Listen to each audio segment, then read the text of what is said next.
वंदे पुरुषोत्तम। श्री सदा राय चौधरी श्री ठाकुर जी से पूछे कि मुक्ति कहते ही मनुष्य के दिल में नैराश्य भाव आ जाता है, किंतु भक्ति की बातें सुनने से मन सरस हो जाता है। श्री ठाकुर जी बोले कि मुक्ति कहने से यह समझना है प्रवृत्ति परायणता से मुक्ति, स्वार्थी कामना कलुष से मुक्ति, ऐसी मुक्ति की ही आवश्यकता है। इस दिशा में जो जितना मुक्त है उसका जीवन उतना दीप्त है, अन्यथा प्रवृत्ति के प्रभाव में जिनका जीवन जितना ही जौलसपूर्ण देखा जाए उस रोशनी में भी कलंक की कालिमा रहती है। इसलिए जीव की सत्ता को वह कम ही संदीपित तथा समुन्नत कर सकता है। सत्ता को संदीपित और समुन्नत करने का सामर्थ्य जिनका जैसा है उनके स्केल ऑफ इवैल्यूएशन विवर्तन का स्तर भी वैसा है। इसलिए मुक्ति कहने से जो नैराश्य की भावना होती है उसका अर्थ है मुक्ति के संबंध में गलत धारणा। मुक्ति के साथ मृत्यु का कोई संबंध नहीं, संबंध है जीवन के साथ। किंतु युक्ति अर्थात योग के सिवा मुक्ति नहीं मिलती है। जीवंत इष्ट से जो जितना दिल देकर युक्त होता है प्रवृत्ति का बंधन उसका उतना ही खुल जाता है। दोष दुर्बलता के नाग पास उसके धीरे धीरे ढीले हो जाते हैं। इसलिए साध्य अर्थात साधनीय यदि कुछ है तो वही इष्टानुराग है। इसको ही भक्ति कहते हैं। भक्ति इति मूलक होती है। भक्त यह देखता है कि भगवान का जो कर्तव्य है वही उसका भी है। भगवान के साथ युक्त होने पर सबके साथ युक्त होता है, अर्थात प्रत्येक के बीइंग एंड बिकमिंग सत्ता संवर्धना सहित एक्टिवली इंटरेस्टेड सक्रिय रूप से अंतराशी हो जाते हैं। जीवन का विस्तार यही है और ऐसे जीवन में ही है मुक्ति। प्रवृत्ति परायणता से मुक्ति, संकीर्ण स्वार्थपरता से मुक्ति, आलस्य अवसाद और अनुसंधित्सा से मुक्ति, अज्ञान से मुक्ति, अप्रेम से मुक्ति, अपारगता से मुक्ति, असाफल्य से मुक्ति, भीरुता से मुक्ति। ऐसी कौन दिशा है जहाँ से नहीं मुक्ति? किंतु मैं यह नहीं जानता कि भक्ति के सिवा ऐसी सर्वतोमुखी मुक्ति किसी को किसी काल में मिली है या नहीं। निवारणदा बागची ने पूछा, तो आपको कहने का अर्थ है कि जो भक्त है वह हर तरह से शक्तिशाली और काम में सफल होता है, किंतु वास्तव में तो ऐसा नहीं देखा जाता है। अनेकों तो दुख कष्ट में ही जीवन बिताते हैं, ऐसा देखा जाता है। श्री ठाकुर जी बोले, उसका अर्थ है कि उसकी भक्ति में कहीं त्रुटि है। और ऐसा भी देखा जाता है कि बहुत ऐसे भी भक्त हैं जो अनेकों की सुख सुविधा और स्वाच्छंद हेतु अपनी सुख सुविधा और स्वाच्छंद प्रसन्न चित्त से विसर्जन देकर जीवन बिताते हैं। अनेकों के मंगल के लिए कष्ट उठाने में ही वे तृप्ति बोध करते हैं। जो भक्त होता है वह कष्ट में रहने पर भी निरानंद में कभी नहीं रहता। उसका हृदय भरपूर रहता है इष्टानंद में मशगूल रहकर। वह तभी व्यथित होता है जब वह इष्ट की इच्छा की परिपूर्ति नहीं कर पाता है। इष्ट की इच्छा तो संकीर्ण व सीमाबद्ध नहीं रहती है, बल्कि सारी दुनिया की हर व्यक्ति की सत्ता के कल्याण को केंद्र करके उसकी इच्छा रहती है। यह एक अनएंडिंग प्रोग्राम, अंतहीन कार्यक्रम है। इस प्रोग्राम कार्यक्रम को जो एक्सेप्ट ग्रहण करते हैं वे चाहे जितना ही करेंगे उतना ही देखेंगे कि करना अभी बहुत कुछ बाकी है।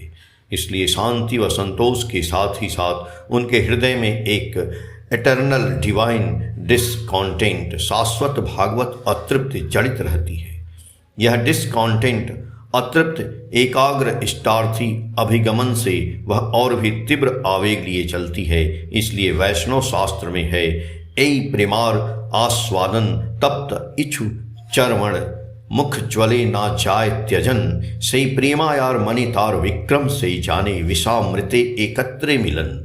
अर्थात इस प्रेम का आस्वादन है तप्त इच्छु चवर्ण मुख ज्वले न जाय त्यजन। ऐसा प्रेम जिनके मन में उसका विक्रम वही जाने, विषामृत का है एकत्र मिलन। बात बिल्कुल खाटी है। ऐसी ज्वाला न रहने पर सिर्फ सुख स्वाच्छंद से महान तपस्या का द्वार नहीं खुलता है और उसमें मनुष्य बिकमिंग विवर्धन का मुख नहीं देख पाता है। इस मिलिट्री के बाजार में नौकरी कितनी सस्ती है। कितने अदना व्यक्ति भी 2 पैसे कमा लेते हैं। तुम्हारे स्त्री पुत्र यदि अनाहार रहें तो क्या तुमको ऋत्विकता का काम छोड़कर नौकरी करने की इच्छा होगी? निवारणदा बोले, ऐसी इच्छा तो नहीं होती है। श्री श्री ठाकुर जी बोले, क्यों ऐसी इच्छा नहीं होती है? क्या इसका कारण तुम जानते हो? जो काम तुम कर रहे हो उसमें अनेकों का जीवन कल्याण मंडित होगा, उससे मैं भी खुश होऊंगा, इसलिए इसके लिए ही तुम कृच्छता वर्ण कर चल रहे हो। यह कृच्छता एवं अपारगता एक चीज नहीं है, पर तुम लोगों में अपारगता नहीं है यह मैं नहीं कहता हूं। कारण यदि तुम लोग प्रकृत ऋत्विक बन सको तो देख पाओगे कि तुम्हारे संस्पर्श, सहचर्य और सेवा में कितने व्यक्ति जीवन संग्राम में हर तरह से विजयी हो उठे हैं। मनुष्य ही तुम्हारे एसेट, संपदा होंगे। उस समय तुम्हारी ऐसी अवस्था नहीं रहेगी। कितने लोगों का तुम पालन पोषण कर सकोगे?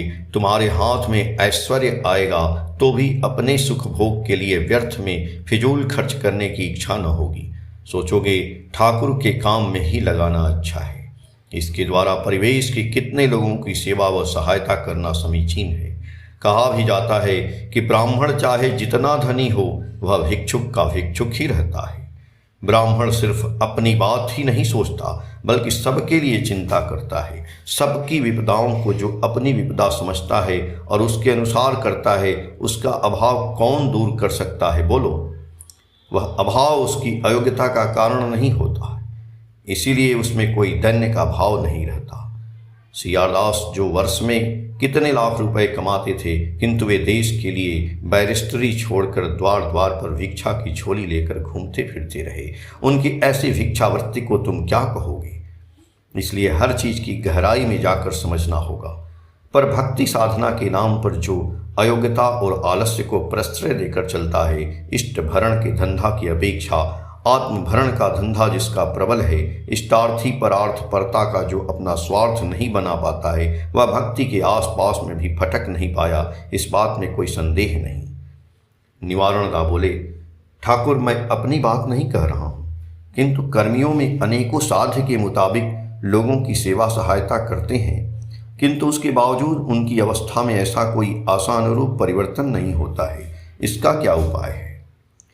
श्री श्री ठाकुर जी बोले कि पाने की लोभ में किसी की सेवा सहायता करने पर प्रायः वह सेवा सहायता निष्फल हो जाती है। इसलिए किसी के प्रयोजन में किसी तरह की प्रत्याशा बगैर परिचर्या से उसे तृप्त कर दो। यदि उस आदमी में अर्थादि का प्रयोजन देखने पर अपनी क्षमता के मुताबिक जितना संभव हो उतना दो, पर प्रतिदान में कुछ पाने का लोभ न करो। पुनः यदि कोई तुम्हें सश्रद्ध आग्रह एवं अनुकंपा सहित कुछ दे तो सुतृप्त धन्यवाद के साथ ग्रहण करो। वही अर्थ है सात्विक अर्थ। कहने का सार यह है कि याजन सेवा के जरिए हर व्यक्ति की प्राण दीपना को उच्छल उत्ताल कर दो। उसमें यदि आनंद सहित तृप्त हृदय से वे कुछ देते हैं तब ग्रहण करो। वे तुम्हें देंगे ऐसी प्रत्याशा यदि हृदय में रखोगे तो उससे कुछ नहीं पाने पर तुम्हारा हृदय क्षुब्ध हो उठेगा और उससे तुम्हारे करने की क्रमागति विच्छिन्न होगी और मनुष्य के निकट प्रत्याशा पीड़ित रंग ढंग पकड़ में आ जाएगा। उससे तुम्हें कुछ देने का उनका आग्रह उद्दाम नहीं हो उठेगा। इसलिए प्रत्याशा का बला ही नहीं रखो। स्वभाव ऐसा बना डालो कि मनुष्य के लिए किए बगैर तुम रह ही नहीं सको। प्रत्येक को बचने बढ़ने व उन्नति के पथ पर दृढ़ और आगे बढ़ाना, शांति और सुस्थिति से भरपूर करना, वही है सात्वत तपस्या की बुनियाद। काय मनोवाक्य से उसका वास्तविक रूप देने हेतु व्याप्त रहना पड़ेगा। जितना संभव हो उतना करते चलो। देखो कोई किसी तरह दुखित न हो, कभी आपदाओं से घिर न जाए। यदि इस प्रकार चलते रहो तो अच्छा ही है। इसके अलावा भी चाहे तुम्हारा स्वभाव जैसा भी क्यों न हो, तुम उसे लेकर ही इष्टनिष्ठ बनो और वह निष्ठा ही जिससे अच्युत हो। सब समय उदीप्त अंतःकरण से वह तुम्हारा स्वभाव, वह चाहे बुरा हो या भला हो, उसके जरिए जिससे तुम अपने इष्ट को सुदीप्त कर रख सको, सुतृप्त कर रख सको, ऐसा करने में थोड़ा भी पीछे न रहो। चाहे तुम्हारी स्वभाव संपदा जैसी भी क्यों न हो, तुम्हारे अंदर जो अवगुण हैं उसके जरिए भी तुम उनका अच्छा काम करने की चेष्टा करो। तुम्हारे अंदर जो गुण है उसके जरिए भी तुम उसे नंदित करने की चेष्टा करो। एक बात मैं यही कहूँगा कि तुम अपना सब कुछ देकर उसी काम को करो जिससे तुम इष्ट तृप्तिकृत और इष्ट कर्मकृत बनकर चल सको। ऐसी तपस्या में आलस्य और तंद्रा को प्रश्रय मत दो। साथ ही साथ इस बात पर नजर रखो कि सभी जिससे तृप्त हो सकें। इष्टवृत्ति और मंत्र जप आदि अर्थात नाम ध्यान आदि चाहे एकांत में हो या कर्म में रहते हुए हो, उसे निश्चित रूप से करोगे ही। इष्ट भरण और इष्ट कर्म को अपनी मूल जीवन का आधार बना डालो। यदि इस तरह से चलते रहोगे तो कुछ दिनों के बाद देखोगे तुम्हारे दोष दूर होकर गुण समृद्धि ही तुम्हारे चरित्रगत हो उठे। तुम्हारी वह देव द्योतना कितने हृदय को उच्छल बना रही है, इसकी कोई इयत्ता नहीं। वह ऊर्जी दीपना तुम्हारे हृदय को उच्छल कर कृति चलन विभूति लेकर इष्टार्थ विन्यस्त हो उठे। तुम्हारा स्वभाव स्वर्ग सुरभित से भर उठे। ऐसी चरित्रगत संपदा ही तुम्हारी वस्तुगत संपदा को निश्चय ही आवाहन करेगी। इससे केवल तुम ही बड़े नहीं होगे, बल्कि तुम्हारे साथ साथ परिवेश भी बड़ा बन उठेगा। यदि परिवेश को ऊपर न उठाएं तो परिवेश ही हमें नीचे खींच ले जाएगा। एकक उन्नति का क्या कोई स्थायित्व है? जो बुद्धिमान हैं वे उन्नति की बुनियाद को ठोस बना डालते हैं। जय गुरु।